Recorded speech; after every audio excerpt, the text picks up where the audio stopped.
Today's guest is Jorge Quintero, founder of NeuroGym, a clinical neuroscientist, electrical engineer, and a fitness professional who's helping redefine what exercise does for the brain.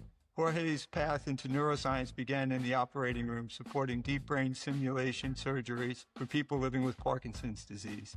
Those experiences led him to explore the powerful connections between the movement, neuroplasticity, and the brain health. Today, through NeuroGym, Jorge helps people to use exercise not only to get stronger physically, but to improve brain performance, mental health, neurological function. We're excited to dive into what he's learned and what it means for the Parkinson's community. This podcast is not medical advice. Talk to your clinician before changing training, meds, or supplements. So welcome. Thank you so much, Eric. So what did I miss on your profile? That's pretty much it. There's a lot of elements going on in there. So if you want to dive into anyone specifically, I'm more than happy to. But just to summarize, I am an engineer by trade. I got my bachelor's in electrical engineering from Rice University. I got a master's in clinical neuroscience from University of Florida. I've worked in the operating room with people with Parkinson's to implant DBS stimulator devices. And I currently am a certified personal trainer that started NeuroGym as well as assists Gaia in running the Parkinson Power Protocol. Excellent. So tell me, how did you get from engineering into neuroscience? What was the leap there? Yeah, the leap was really just my dissatisfaction with the reality of being an engineer day in and day out. I found the material and the subject matter to be very interesting, and it was my passion at the time. But once I started working in an office environment and dealing with the Houston traffic, which I'm sure you've heard about, is not great. It took a toll. And so I did some soul searching. I realized that I wanted to do something a little bit more entrepreneurial. I had a stint in the real estate market for a little bit, and that was the bridge before I joined the previous company that I worked for called Alpha Omega, that was assisting the neurosurgeons and neurologists in the operating room for implanting DBS. I joined that company because I really wanted to get better at people-facing roles, and there was no better opportunity than to do that. But what I ended up leaving with was just a very deep passion for brain health, neuroplasticity, and neurotechnology. Well, if you're going to be an electrical engineer, you might as well work on the most complex electrical system there is. So right. Hats off to diving in full force. And why Parkinson's specifically, though? Yeah, I didn't have a choice. When I joined the company, Alpha Omega, they were creating brain recording equipment that was used during the procedure. And it's such a niche technology that it's only used for deep brain stimulation surgery. So I only saw people with Parkinson's, people with essential tremor, and occasionally people with dystonia getting these devices implanted. Well, for those that don't realize or aren't familiar with deep brain stimulation, you want to summarize that? Yeah, deep brain stimulation. Deep brain stimulation is what's called neuromodulation therapy. It's essentially using a device to change electrical activity within the brain. Some of these can be non-invasive, but then you have ones like deep brain stimulation or DBS that involves a physical implantation of wires or electrodes that provide the electrical shock to a specific part of the brain.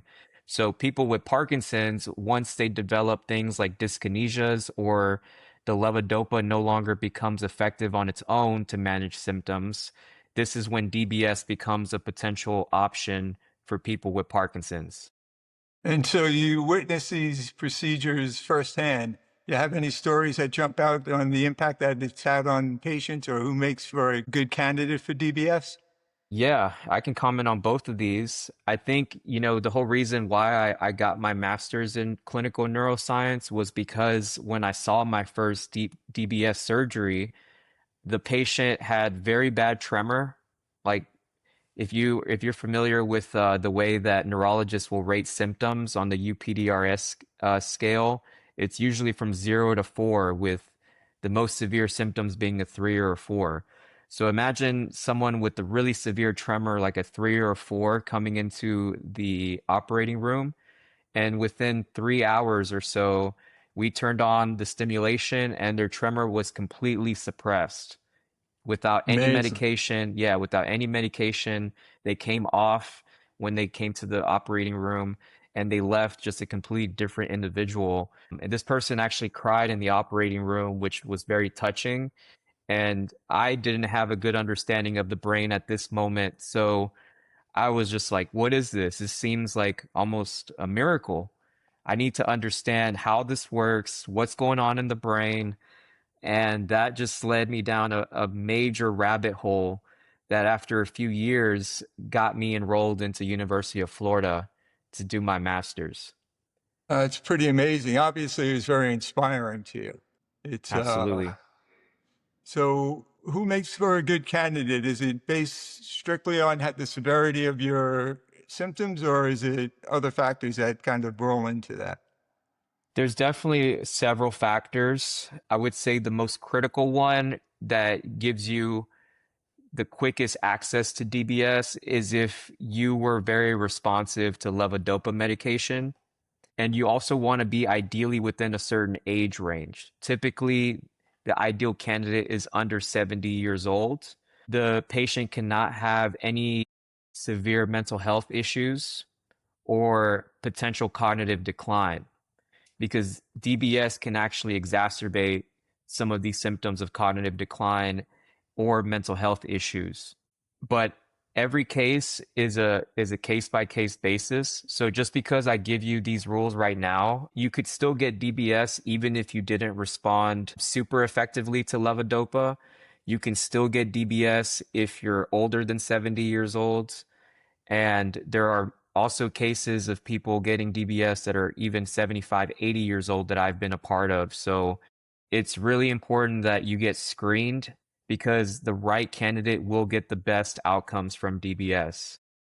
And that's screening by a movement specialist, by a neurologist, a neuroscientist. Yes, it'll probably include a visit with the neurosurgeon just to talk about the risks of surgery as well as looking at your brain.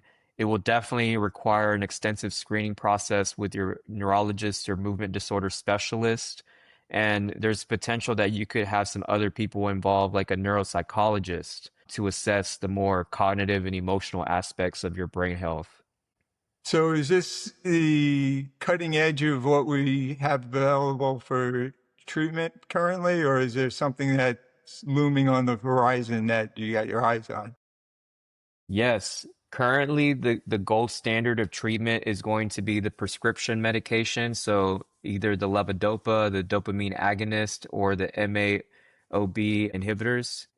The other option, obviously, when those stop becoming effective, is going to be DBS. We have a new version of DBS called adaptive deep brain stimulation, which is just the next version or generation of this technology. And what it's doing is it's essentially recording the electrical activity wherever it's placed. And based on the activity of your brain, it can essentially extrapolate whether you're on or off and change the stimulation current accordingly to help you have more on time. So it's an adaptive system that is listening to your brain activity and then adjusting the settings on the device on its own so that you have greater on time.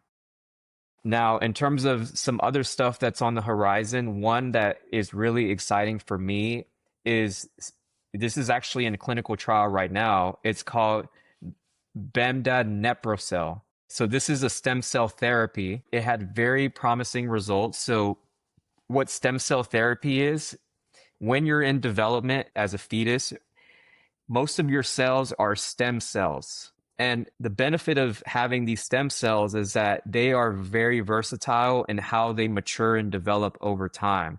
So we can use stem cells as a way to create new cells of a specific type in a certain tissue. So you've probably heard of stem cells in different tissues. Now it's becoming more common to try some of these stem cell therapies in the brain, but this is not specifically restoring the lost dopamine producing neurons in the brain. This is Mhm. implanting stem cells in a part of the brain that typically receives the dopamine. Got it. So by doing that, by implanting it in this, we'll call it post dopamine site. Hmm. It seems to have really improved the circuit dynamics and the connectivity of motor regions within the part of the brain that has been shown to reduce people's scores by over 20 points in the UPDRS Wow. scale. Yeah. So it's So significant.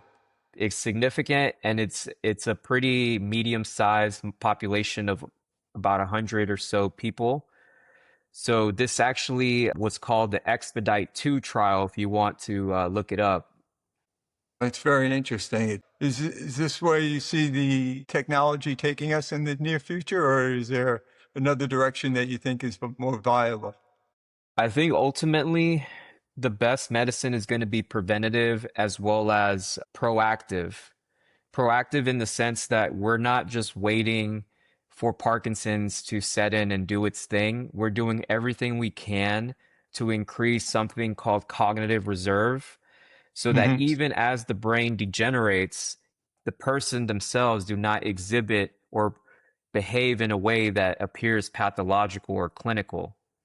So what that means is that it's possible with Parkinson's to induce something called neuroplasticity sufficiently that the person can appear pretty much normal, functional, and independent, even though their brain appears very degenerated from the Parkinson's, if that makes sense.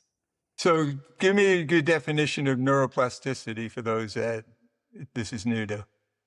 Yes, neuroplasticity is my favorite topic in the whole world. I have so much to say about this, but in a nutshell, it's the reason why our brains are so moldable and adaptable. It used to be thought in neuroscience that after you reached about 25 years of age, that your brain pretty much fully developed, and the connections that you cemented in your childhood was what you had. Right. But that has been completely overturned. And what we know now is that the brain is extremely flexible, rewirable, and it can change all throughout life. In fact, I want to highlight an example that I think will be pretty inspiring for your listeners. There was a 44-year-old French civil servant that he was married, he was working a job, he had a family, completely normal life. One day he notices that his leg was having some weakness, and he goes to the doctor to get it checked out. The doctor's like, okay, we got to do a scan on your brain. And what they found was that this man was missing 90% of his brain. Oh my God. He had a hydrocephalus that was going unchecked for his whole life. So what hydrocephalus is if you look at this brain that I have here, if I open this up, you'll notice there are cavities that are within the brain, and these cavities are filled with fluid called cerebrospinal fluid. Can you hold that up just a little higher? Yeah, I will. Okay, I'm sorry. There we go. Yeah, so you'll notice Perfect. that there's canals and a space here, and this space is filled with CSF. So this Frenchman, his brain was producing too much fluid, and so that fluid had nowhere to go. It starts pressing on the brain, and the outside part of the brain starts pressing on the skull, and it was just slowly increasing in size to the point where his whole brain was just a thin disc. Oh, it's A, incredible. yeah. And so even though he was missing 90% of his brain, he lived pretty much a fully functional life. And in fact, this was a comment that I wrote down because I thought it was pretty comical. But this was the cognitive psychologist that was actually studying his case and published it. He basically said that this man was living a normal life. He had a family, he worked. His IQ was tested at the time of his complaint, which was the leg weakness. And his IQ came out to be 84, which is slightly below the normal range. So the person was not bright, but he was perfectly socially apt. And this was a man with just 10% of the total brain volume of a healthy brain. So Well, I've been accused of only using 10% of my brain, so I can certainly relate on some regard, but that's also a myth. We use all of our brain, just not at the same time. That would be a right. seizure. That would be a seizure.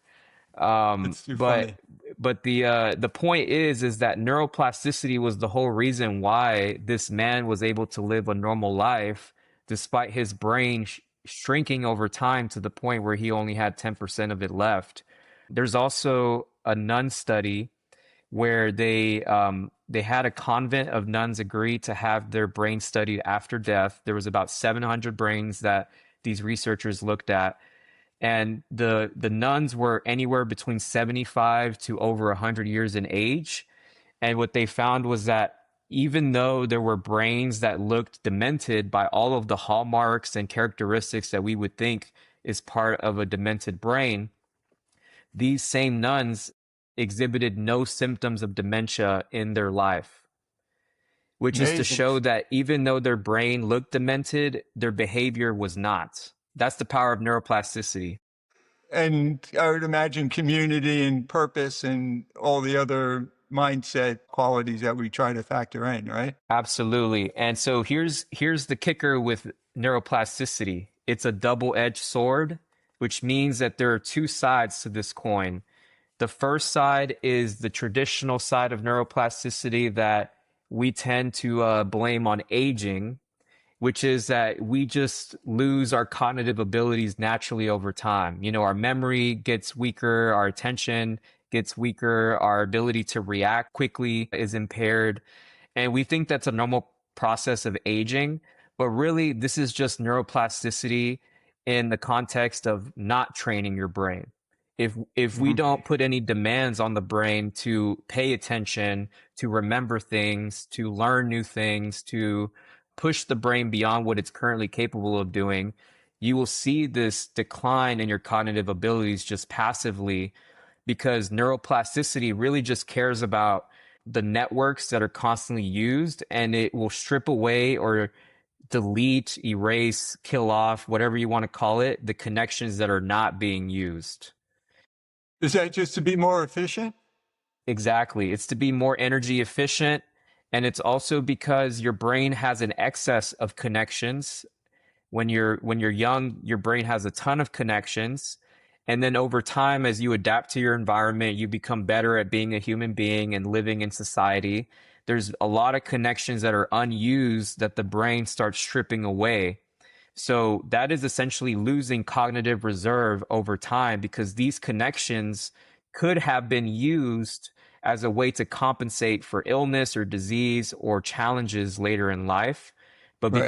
because the brain was not stimulated to use these pathways, we lose them over time. So on the flip side of this is what we'll call adaptive neuroplasticity, which is what I want everyone on the show or the listeners to take away, which is this is a process that we can choose to direct in a specific way to create adaptations that we desire. And the adaptations can be anything from motor improvements, so learning things like how to walk again in Parkinson's, how to balance again in Parkinson's, how to have better control of your handwriting or your speech as you speak. All of those things are trainable. Your emotional well being can be trained. Your cognitive abilities can be trained. You can improve your focus, your short term memory. You can improve your ability to sequence and plan things throughout the day. All of these things can be trained by placing demands on them. Neuroplasticity then takes over and says, hey, we have to do something. We have to build connections to make this easier the next time. And so as we repeat these new habits that are challenging and uncomfortable, we become more proficient. Those connections become stronger and more automatic. And then they become these highways that almost become habitual or automatic without any conscious effort. Wow. So is there truth to the statement that the mind dedicates more real estate to hand movements and hand dexterity and function than it does any other part of the body? Yes, it does. I would say the face and the hands are the two most overly represented areas of the body and the brain. And the reason this is because of the sensitivity and the control that we have with the face and hands. Interesting. It's interesting how masking is such a obvious sign of Parkinson's. And that correlates to what you were just saying. Yes, it's not a coincidence that people with Parkinson's tend to struggle more with their feet than their hands because of the number of connections. Yeah, we have less sensitivity in the lower body than we do in the upper body, as we said, the face and the hands. So these tend to be a little bit more robust, but the feet tend to be one of the first ones that you get bradykinesia with, shuffling, freezing of gait, things like that. That is a representation that your brain's map of your lower body is breaking down. Got it. So if he's showing symptoms in his section, then it's probably emblematic of that. Yes, exactly. And we have found that by improving the connection of the brain to different parts of the body, like we have clients in the PPP that are struggling with freezing of gait. What we started doing with them is increasing the amount of sensory information coming from the feet, from the calves, from the shin, like that part of the lower body. And then training single leg balance, training other systems of the brain that are associated with balance. And they have been seeing improvements in gait and their freezing of gait. It's amazing. So is something as simple as walking around barefoot beneficial because it gives you more sensory feedback? Yes, and I would also say doing things like myofascial release is going to be also very important because myofascial release, you can control where you're feeling sensations and you can put it on different parts of your feet. Like you could do it on the top side, on the sides, on the bottom. Same thing with the calf. You can get the lateral part of the calf, you can get the full calf, you can get the Achilles tendon, you can do it all. And you really want to improve that map of your body in your brain because if the brain's body map is already distorted in Parkinson's, we understand that, but the more distorted it is, the less confident and certain the brain becomes when it's time to move. So for example, let's take this freezing of gait example that we've been walking with. If I go into a hallway that is narrow or a doorway, why do you freeze? It's not that there's anything inherently scary about that. It's the fact that your brain's map, like its understanding of your boundaries of your limbs and your body, as well as where the outside is, like where the walls are, where the door frame is, it doesn't have a good concept of that. So it has to slow down. In a word, is that just proprioception? Exactly. So your body's ability to orientate itself in time and space is, It's not just that, it's also aspects of posture and balance. uh-huh. If the brain doesn't feel confident in gait, for example, and walking forward, it will start taking smaller steps as a way to offset the need to shift the weight forward over a larger distance, if that makes sense. It made sense why I shuffle at 3 a.m. going to the bathroom as opposed to marching across the floor confidently and quickly. Right. So let's break that down, Eric, because there's something really key here that we'll talk about with balance. So most people think that improving your balance is going to be just standing on a Bosu ball and like improving your ankle stability, right? Right. But balance is actually a complex neurological task that has multiple inputs. One of these is going to be proprioception. The second one is vision. And the third one, we'll call it the vestibular system, which is the inner ear next to the cochlea. The vestibular system, for those that don't know, is just a system that is detecting head rotation, so up and down, side to side, or tilting, as well as acceleration, so how my head moves and accelerates through space. The combination of that vision and proprioception are the three key elements that create balance in the brain. So for you, Eric, when your lights are off at night, what's happening is that typically in Parkinson's, most people have poor proprioception. They've also have never trained their vestibular system. So they're Mhm. completely relying on vision as a way to balance when they move. And Right. so if we cut off the visual input because it's dark, now suddenly your brain has no good information to rely on for movement. Yeah, it makes sense. So you are going to freeze more, you are going to shuffle more. But if you were to turn on the light, I can guarantee you would have a higher quality of movement because your brain has higher quality information. It's fascinating. So I have to get a motion detector, apparently.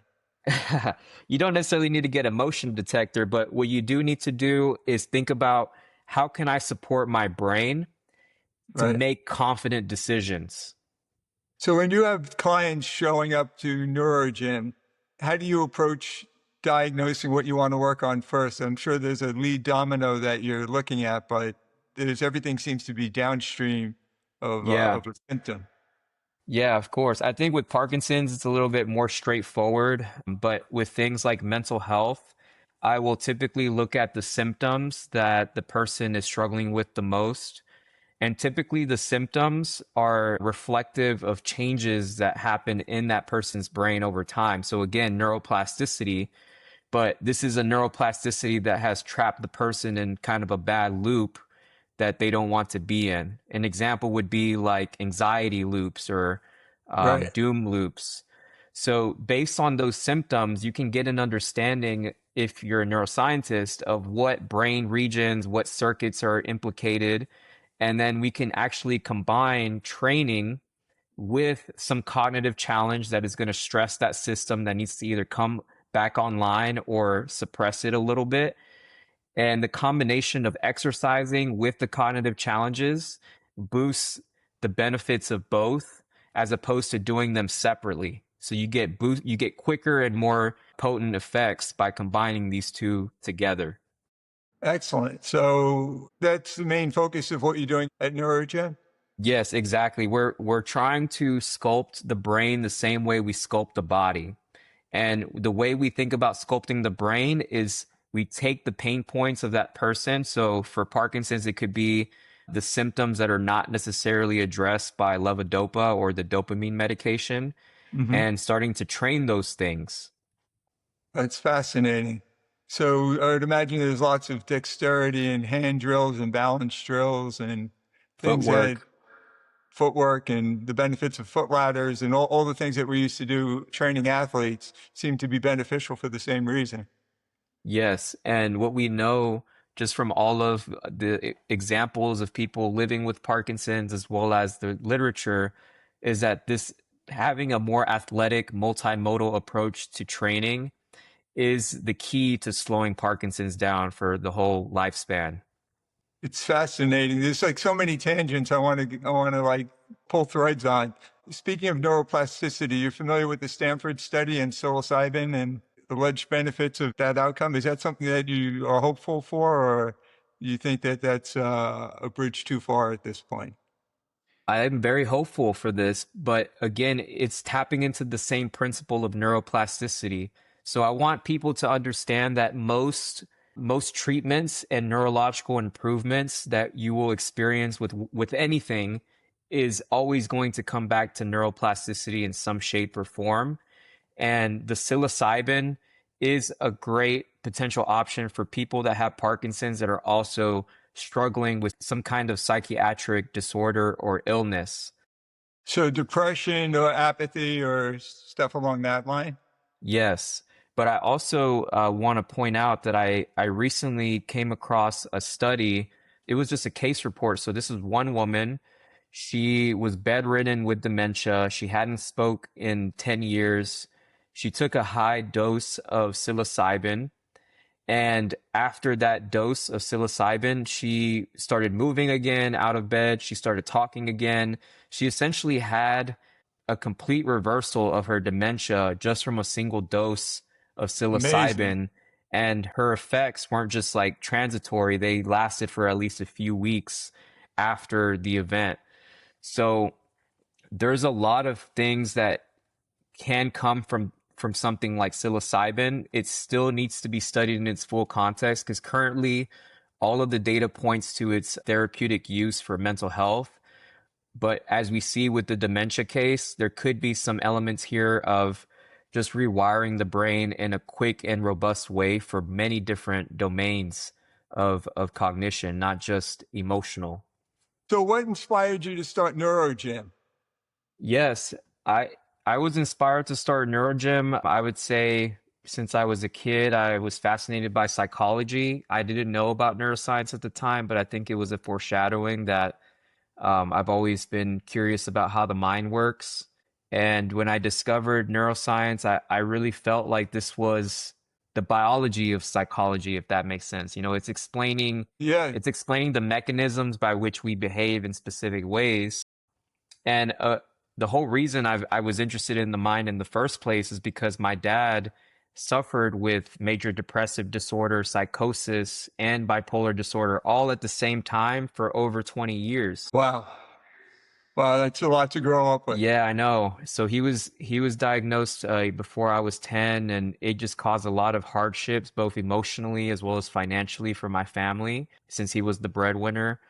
And he had a learned helplessness about him because he had tried all the prescriptions. He bounced from psychiatrist to psychiatrist and just never really got relief. So as I was studying my master's in neuroscience, I took this class called the Neurobiology of Behavioral Disorders, which was all about Okay. how mental health impacts the structure and connectivity of the brain.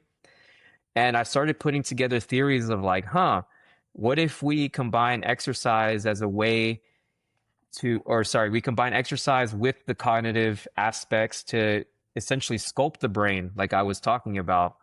And I tried it on my dad. I could only get him to train initially once a week for an hour. That was all he would commit to. He had no history of exercise.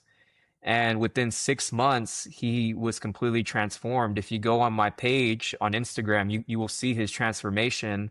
Oh, it's amazing. Congratulations on that. That's got to be a very proud moment. Oh, it is. It is. It feels really great. One, to not hold that bitterness against my dad, because I did have bitterness for a Right. long time. But two, also to be able to like learn enough to pull him out of the hole that he was Yeah, in. you said you defined it as learned helplessness. Would you talk to that for a second? Because I don't think people are familiar with that as a symptom. Yeah, learned helplessness is basically this belief that you accept that there's nothing that you can do.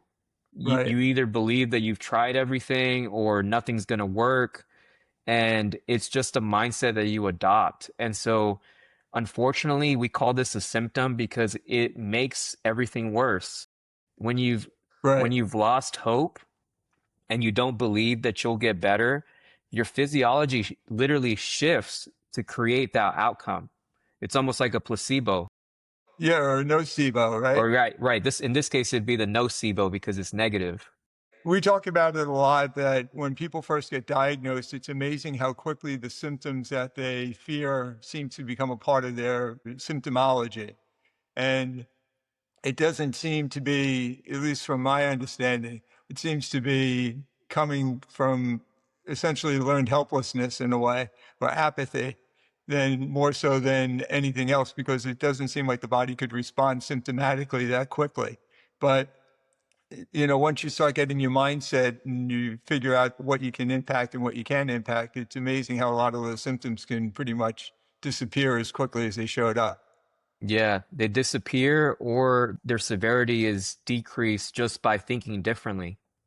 Yeah, it's amazing. Do you guys do a lot of work on mindset or breath work or anything that is maybe a little bit on the fringe that you can share that would be inspiring to people to start looking at? Yeah, I am a big fan of breath work. I'm a big fan of meditations as well as a way to improve proprioception and interoception, which is proprioception, but just understanding what's happening in your physiology, like your heartbeat, your breathing, your gut, hormones, things like that.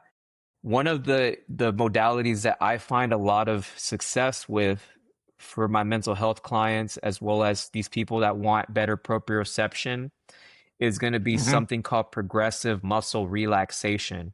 This could be very, very beneficial for people that have a lot of stiffness or tension in their body. It's a process of meditating where you intentionally tighten and contract muscles on your body.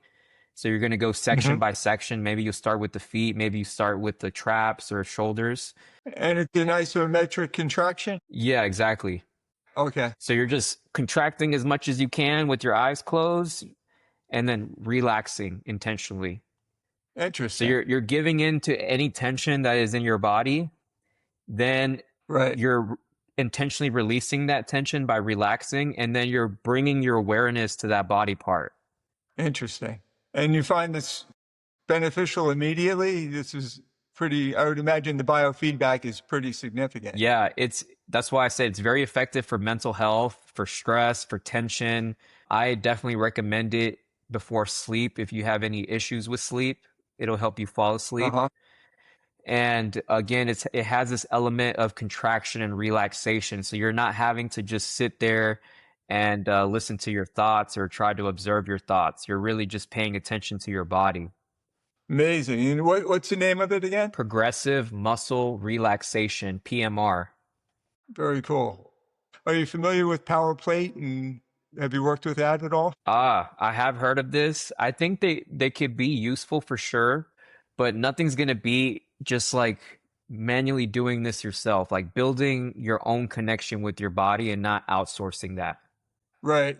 I think the benefit of, or at least the way I've been using Power Plate, is I'm doing all of these type of drills on the Power Plate, so I'm getting the vibration and the balance as a benefit to the frequency, and trying to just layer as many modalities on top of each other as I can for maximum effect. That's great. That's a NeuroGym style mindset you've got there, Eric, because I call that stacking. Well, excellent. Yeah. So one other modality that I want to bring to the forefront that your listeners are probably not aware of as well is something called rope flow. Have you heard of it? No. So imagine a weighted jump rope. It weighs about a pound or half a kilo, and you're not jumping through it. So you're not going to be doing like the traditional jump rope motion, but instead you're going to be swinging it side to side. Maybe you're going to be swinging it behind you. You're basically twisting and turning this rope continuously without breaking the flow. I am familiar with it. I think it was developed by David That's exactly right. and who's also the founder of the Bosu ball. Yes. So his mindset's definitely in the right direction as far as this goes. But you like the rope flow? I love it. And I think it could be very powerful for Parkinson's, for spatial awareness, for proprioception. There's footwork elements in here. You're getting a lot of hand-eye coordination as well. So it's a full brain workout for someone with Parkinson's. Well, I'm going to have to add it to my new list of exercises. I used to do a lot of Indian clubs, if you're familiar with that. Yeah. So similar type of concept in that you're moving or twirling the upper body in different movement patterns for the sake of mobility and dynamic stretching. Yes. I have a YouTube channel that has like a introductory class to a lot of rope flow patterns that you can check out, Eric, if you're interested. It's the NeuroGym YouTube channel. So if you just look up NeuroGym, you'll find it, or you could message me directly. I'll send you a link. And this activity sits under an umbrella of activities that I would consider called motor reserve. So you obviously have your cardio exercise, right? You've got your strength training and mobility work. And then you have this other critical piece that most people do not focus on, which is motor reserve. Motor reserve is essentially just the number of patterns, skills, positions, and things that your body can successfully move through. To give you examples of this, someone with a high motor reserve would be like a gymnast or breakdancer or a pianist. Or pianist. But the key thing with these other athletes is that their whole body is involved, right? Not just the hands, right? Their whole So dancers, gymnasts, people in the circus, for example, kids have high motor reserve just because of the diversity of activities that they do, and they're crawling, they're jumping, they're rolling. And as adults, our motor reserve just shrinks over time because we have this belief system about how adults should be moving, which is just standing, walking, running, and sitting or lying. The motor reserve is pretty low. There's a wonderful strength coach named Dan John, who is a Fulbright scholar, and he's come up with different training protocols from everything from 10,000 kettlebell swings to basic movement. He was a thrower in college, so track and field was his specialty. And he has an exercise called get-ups, which is basically going from a standing position to a prone position on the floor and then getting back up and doing it on your side, doing it prone, doing it supine, doing it with one arm, doing it with one leg, and just kind of goes through movement patterns. I'm simply getting up and down on the floor, which essentially is creating that same capacity as what you're talking about, just a different way of doing it. Exactly. The key, though, is that motor reserve is all about learning and trying new things Yep. because you want to build those neural pathways. The people that have the highest motor reserve are the ones that resist the progression of Parkinson's the most. Well, that's certainly motivating. It is. Which is, and it also points back to the idea of training like an athlete, right? Yeah, definitely. I find it particularly applicable for Parkinson's because the symptoms change almost daily on what you're dealing with. And, kind of like real time in a fight or in an athletic event, you're constantly making adjustments to terrain, to how your body's responding, to all this biofeedback that you're going through as you go through from the start to finish. That training anything other than an athletic way almost seems nonsensical in a lot of ways. Yeah. But people don't see Parkinson's as a sport like you do. Right. That's fair. It's been a challenging opponent, to say the It is least. a challenging opponent. But well, going back to this topic of learned helplessness, people are not their Parkinson's. They're greater than their Parkinson's. Yeah, I think the diagnosis throws you off because it comes on relatively suddenly, and you're given the explanation that you're not going to die from it, but you're going to die with it, which kind of wipes out a lot of the hope of quality of life that you're going to, determine for yourself.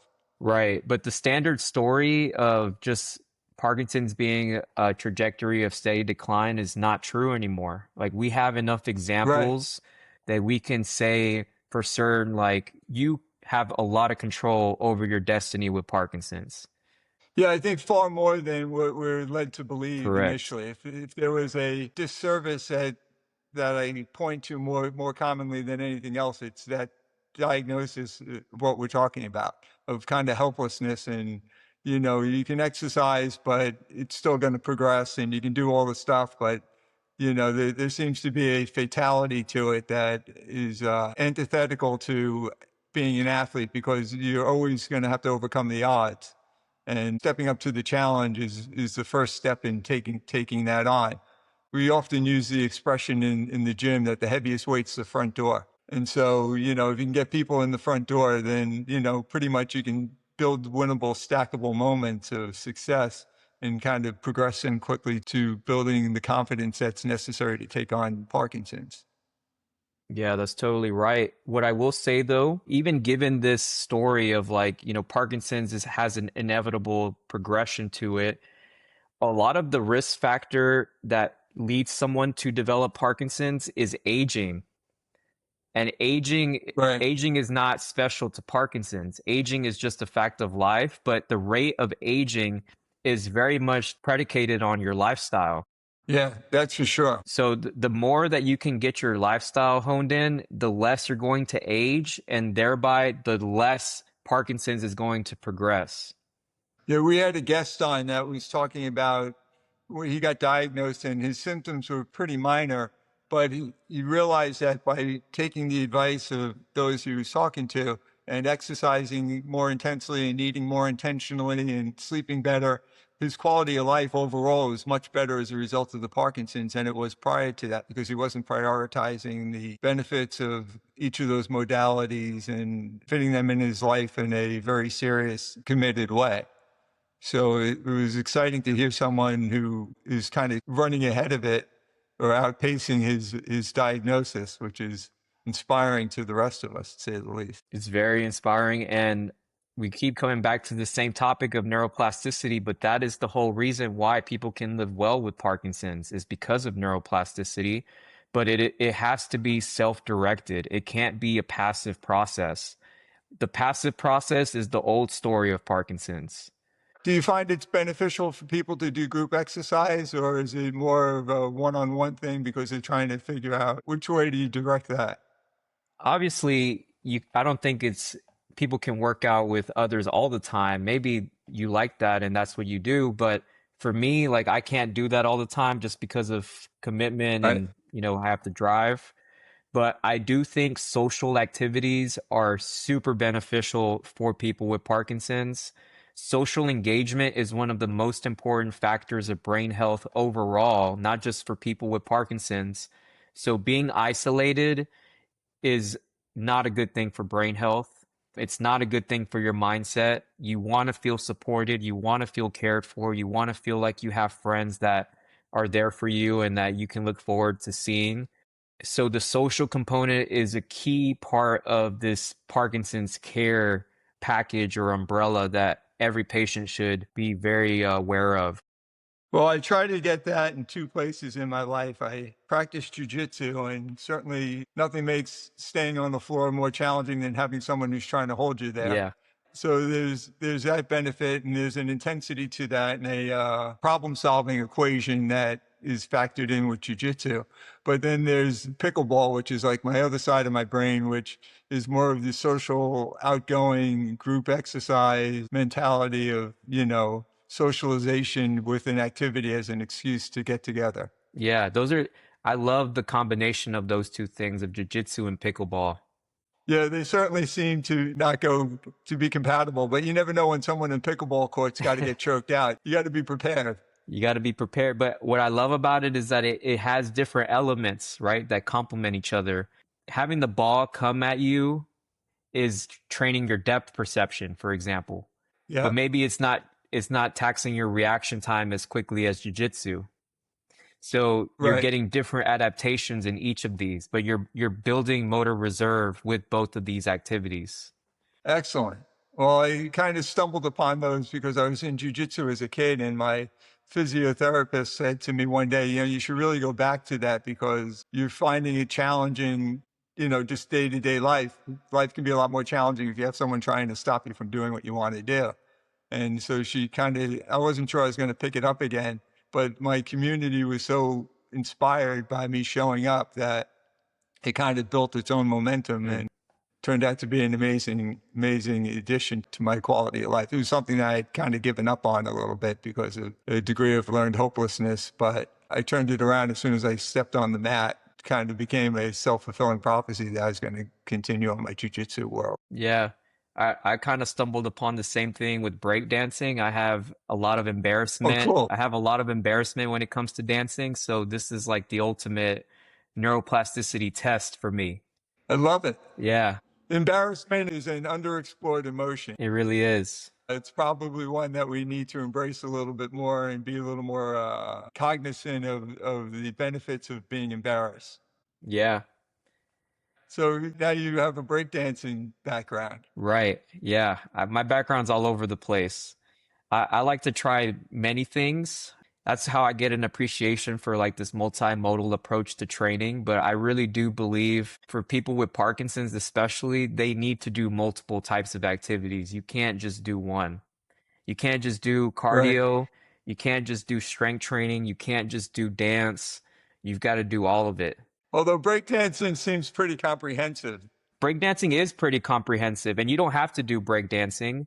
But what I'm saying is, you just want to expand your activities. Like, you don't want to just do one modality. You want to try at least two or three. Particularly if you're good at it, right? Yeah, Because being good at something is a degree of efficiency that your brain is kind of cut down on its neuroplasticity to be more efficient. So learning how to do things that are different and challenging is probably more beneficial than otherwise. completely agree, Eric. You said it perfectly. If you have someone showing up to NeuroGym, what's the first thing that you're getting them to do? Yeah, so I don't diagnose anybody, but what I will do is I'll send them kind of like a questionnaire that gives me a background about their lifestyle, their history, any medications they're taking, any pain that they're having. That'll give me a good understanding of what's potentially happening in their brain. And then I can do a brain scan if I need to, like a EEG. We can put a EEG. Uh-huh. We can do a brain Yeah. scan and get an understanding of what brain areas are overactive or underactive. That'll help me tailor the program.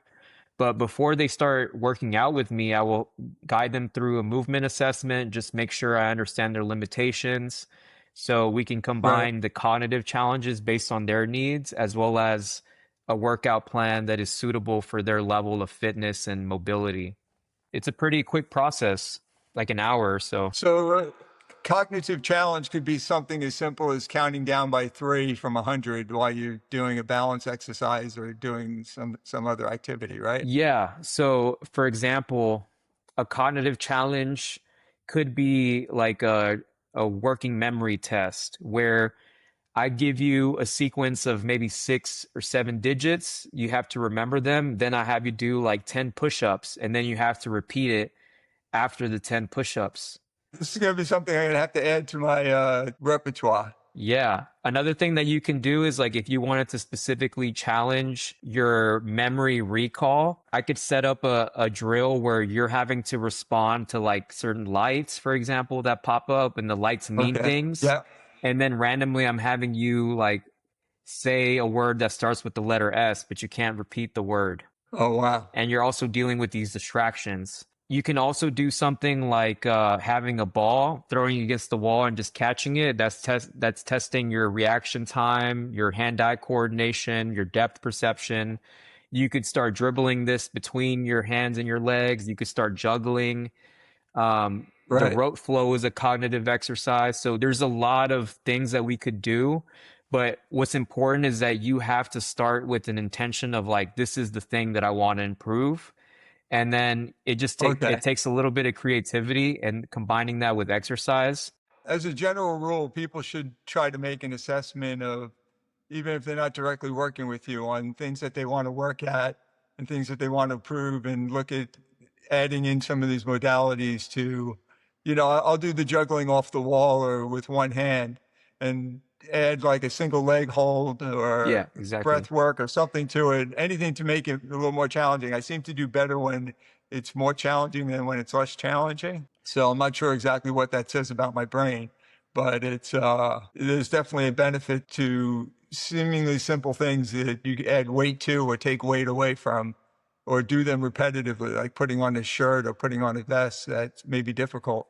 After you do it 10 or 15 times, it gets a lot easier Right. and you get more efficient at doing it. So that concept of stacking things on top of each other to make it more challenging, this is a concept called cognitive load. And it's the same way as loading things on a barbell or picking up dumbbells and lifting them up. You're placing load or a greater demand on your brain to operate effectively under pressure. And this is how you Hmm. build that cognitive reserve. This is how you strengthen your brain. And this is why I think it's important to combine the cognitive with the physical. Yeah, there's definitely some increased benefit. What do you think the benefit of the intensity is? The higher it goes, it seems to be more beneficial. Yeah, I think it has a lot to do with the lactate that is produced, Uh-huh. because the lactate can actually leave the muscle. So, the lactate is not necessarily creating the burn, but it's present with the burn in your muscle tissue. Yeah. So that lactate can actually go into the bloodstream, go up to the brain, cross the blood-brain barrier, and it has neuroprotective effects. It's probably similar benefits to breath work, right?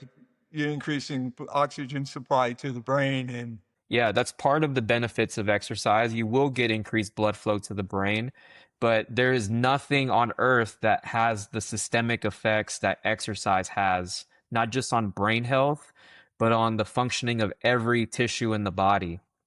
it's amazing. I remember there was a famous strength coach years ago named Charles Poliquin who recently passed.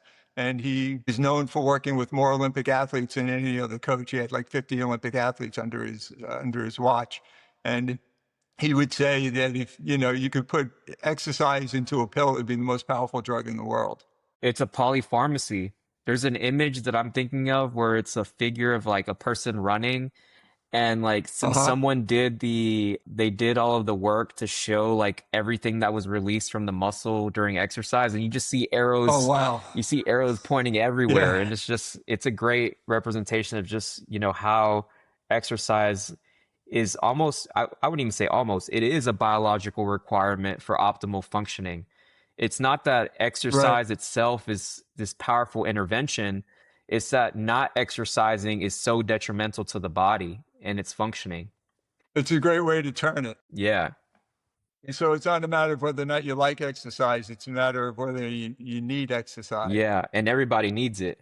So you kind of wipe away that excuse if I don't feel like doing it or I'm not up for it or Yeah, it's a requirement. In fact, there's theories that evolutionarily, because our ancestors were so active, like working the land, being nomads, being hunters and gatherers, all of that physical activity was actually programmed into our genetics so that we could only function with the levels of activity that our ancestors had.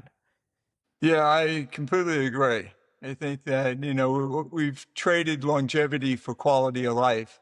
And I think the quality of life was probably much better off when we were passing, mid 50s or 40s from a robust and powerful lifestyle and maybe a little bit of danger there. Yeah. We stripped away, and for the sake of safety and sake of comfort, we've embraced this idea that, survivability is more important than the quality of life that you're experiencing. And I don't know if that's necessarily a good trade-off.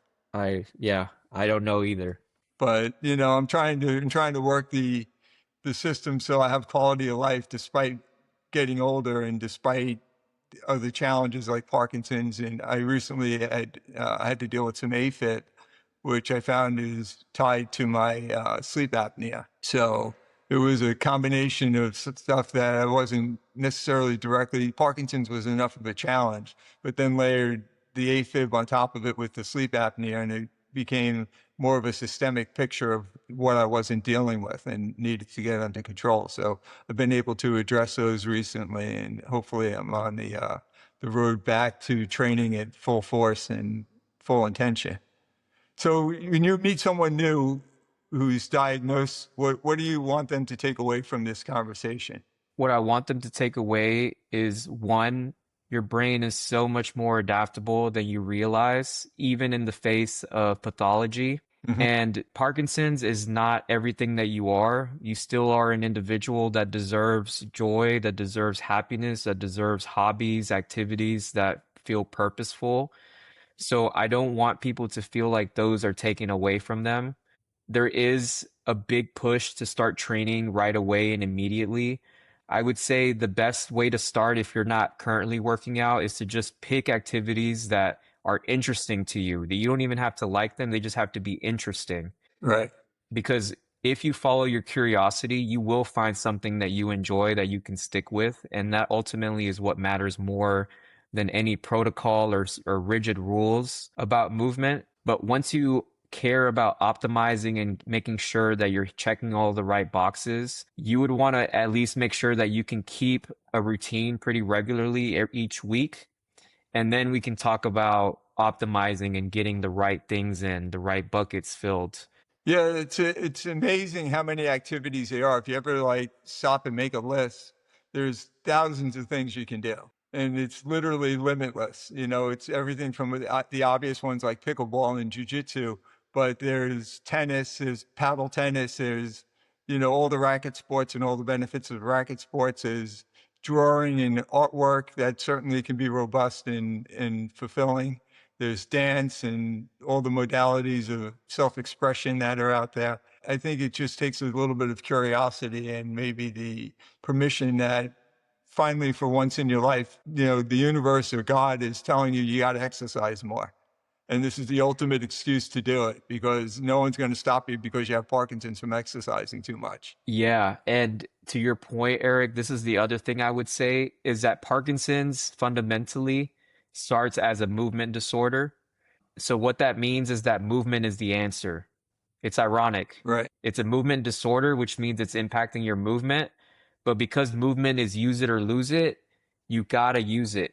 Well, it's great advice, and it's something that I think everyone can take away from this because despite whatever shape you're in, even in the height of my AFib that I was dealing with, I was still able to work out. I couldn't work out the way I wanted to, but I was still able to work out and get a lot of the benefits that mental and physically my body was craving. So it's, regardless what your level is or what your current shape is, starting is the most important advice I can give. Just find something, like you said, that's curious and something that's interesting to you, and then just start pursuing it and pull that thread until you run out of thread or until you decide that you're going to go in a different direction. Hmm. Exactly. Awesome. Well, what else can we share with how people can get in touch with you and what you're doing and where you're working at? Yeah, so I'm from Houston, Texas. I offer online programs for people that have issues with cognition or mental health, as I talked about. And on the Parkinson side, as I mentioned, I work with Gaia Forlani with the Parkinson Power Protocol. And that is like the flagship program for us to train people with Parkinson's. If you want to get in touch with me specifically, I'm most active on Instagram at NeuroJorgeQ or at the NeuroGym, all one word. Excellent. So I appreciate you. I appreciate everything you're doing for our community. And thank you so much, Jorge. And I look forward to our next conversation. I look forward to it too, Eric. Thank you so much. If this episode helped, share it with a coach, an athlete, or someone who needs a little momentum. And if you have a topic you want us to tackle, send it in. We'd love to hear from you. Thanks for listening. Catch you on the next one.